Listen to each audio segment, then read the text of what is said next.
जो सियासत की उनकी सियासत के तकाजे हैं या जो सियासी कार वो इस्तेमाल करना चाहते हैं, उनके लिए शायद उनको कोई ज़्यादा वक्त दरकार हो।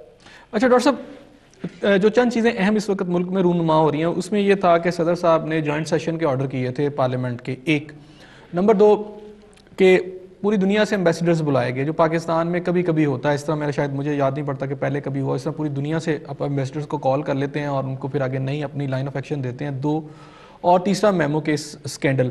इन तमाम की सूरत के अंदर सदर साहब की एब्सेंस है। अभी आपने जो बात की कि जी सियासी फ़ायदा उठाने की कोशिश करेंगे उनके मुखालफिन, इस सारी सिचुएशन में इस जो पहलू पर क्या फ़ायदा उठा सकते हैं? तो वो तो यही फायदा उठाएंगे कि जो इस वक्त सदर पर दबाव है मेमो गेट के हवाले से, जिसमें कि जो गद्दारी का मुकदमा है वो चल सकता है, ये कि मामूली बात नहीं है। और अगर उसके जो इस वक्त जो एलेज्ड मेमो के राइटर हैं हुसैन हक्कानी साहब, वो तो फंसे हुए हैं।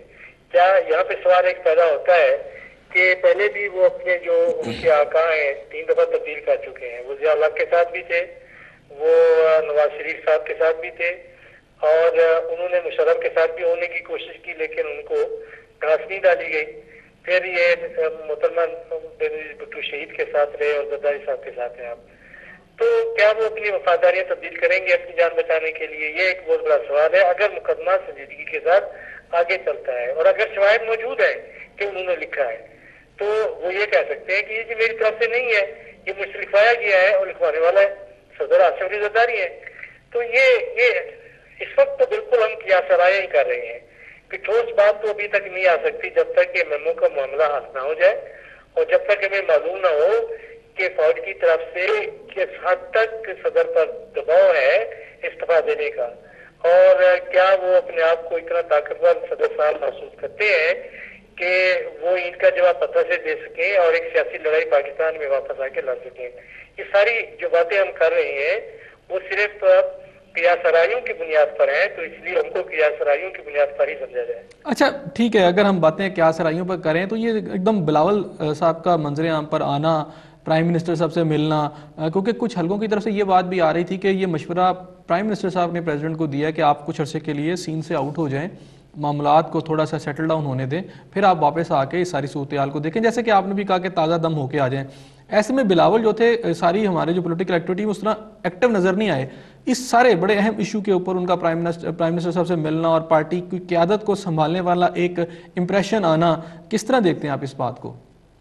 तो उसका तो बंदोबस्त उन्होंने उस दिन ही कर लिया था जिस दिन के मोहतरमा बेनजीर भुट्टो की तहरीर करदा या ना तहरीर करदा, उसके बारे में हतमी तौर पे हम कुछ नहीं कह सकते। हम तो वही कहेंगे जो पीपल्स पार्टी ने कहा है कि ये बेनजीर भुट्टो की वसीयतनामा है। उसके मुताबिक उन्होंने ये कहा था कि वो जो चेयरपर्सन है वो बिलावल भुट्टो होंगे और को चेयरपर्सन आसिफ जरदारी होंगे।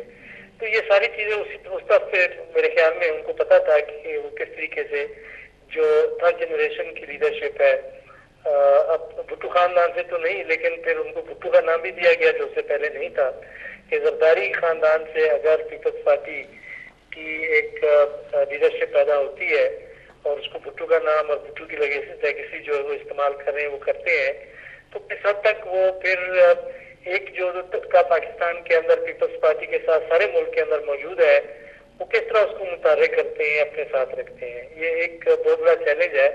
अभी देखना होगा कि बिलावल जरदारी भुट्टो वो उस चैलेंज को निभा सकते हैं या नहीं निभा सकते हैं। डॉक्टर साहब बहुत शुक्रिया आपका for being online with me. नाज़रीन, सदर आसिफ अली जरदारी का बैरून मुल्क चले जाना किसी भी वजह से वो एक तरफ, लेकिन पाकिस्तान के जो असल मसाइल हैं हमें उससे भी जो अपना फोकस है वो नहीं हटाना चाहिए। इस वक्त 2 अहम इश्यूज़ हैं। मुल्क के अंदर अवामी मसाइल हैं जिसका हल करना बहुत ज़रूरी है, और बैरून मुल्क अगर हम देखें तो मेमो स्कैंडल इतना बड़ा स्कैंडल है जिसके ऊपर चीज़ें जो हैं क्लियर होना चाहिए। अगर सुप्रीम कोर्ट इसको सुन रही है तो तमाम वो लोग जिनको इस हवाले से जो है नोटिस जारी किए गए हैं वो चल के अपने अपने जवाबात जो हैं वो दायर करें और कौम को ये पता चले कि उसके साथ क्या खेल खेला जा रहा है। इसमें जो भी अशखास शामिल हैं, सिर्फ इस वजह से ये केस इल्तवा का शिकार नहीं होना चाहिए कि सदर जो हैं वो बैरून मुल्क हैं। और अगर वाकई ऐसी कोई बात नहीं है तो पाकिस्तान पीपल्स पार्टी की क़यादत को चाहिए कि वो जितनी जल्द हो सके सदर आसिफ अली जरदारी साहब तक ये बात पहुँचाएँ या उनको कन्विंस करें कि वो मुल्क में वापस आएँ। अपने मेज़बान एहसन ज़िया को इजाज़त दीजिए। अल्लाह हाफिज़।